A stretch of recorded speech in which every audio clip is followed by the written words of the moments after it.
Senior anchor person Hamid ने supreme court के जज जस्टिस मज़ाहिर नक़वी के फौरी रिज़ाइन की वजह बता दी। निजी टेलीविज़न चैनल जियो न्यूज़ से गुफ्तगू करते हुए हामिद मीर ने कहा कि इस्लामाबाद में काफ़ी दिन से ये खबर गर्म थी कि जस्टिस मज़ाहिर नक़वी प्रेशर में हैं और हो सकता है कि वो रिज़ाइन दे दे, लेकिन आज जो फौरी रिज़ाइन दिया है कि इसकी जो वजह नज़र आती है वह यह है कि आज सुप्रीम कोर्ट ऑफ पाकिस्तान ने साबिक़ सदर परवेज़ मुशर्रफ के खिलाफ खुसूसी अदालत का फैसला इसको बरकरार रखा है। हामिद मीर ने कहा कि मज़ाहिर अली अकबर नक़वी 13 जनवरी 2020 को लाहौर हाई कोर्ट के जज की हैसियत से बेंच की सरबराही करते हुए परवेज़ मुशर्रफ के खिलाफ जस्टिस वक़ार सेठ के फैसले को मुस्तरद कर दिया था। जस्टिस मज़ाहिर नक़वी ने कहा था कि न सिर्फ ये फैसला बल्कि ये अदालत ही गलत बनी है।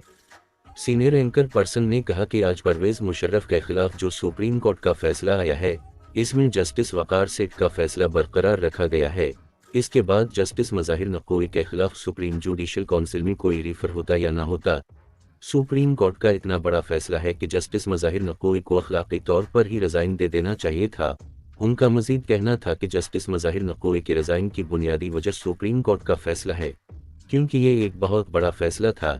जस्टिस वक़ार सेठ और जस्टिस शाहिद करीम ने जो फैसला दिया था, इस फैसले को लाहौर हाई कोर्ट के बेंच ने न सिर्फ मुस्तरद कर दिया था बल्कि फैसला सुनाने वाली अदालत को गलत कहा था। अगर जस्टिस मज़ाहिर नक़वी ने रिज़ाइन दे दी है तो बहुत अच्छा किया है, क्योंकि सुप्रीम कोर्ट के फैसले के बाद उनके पास कोई अखलाक़ी जुवाज़ नहीं था।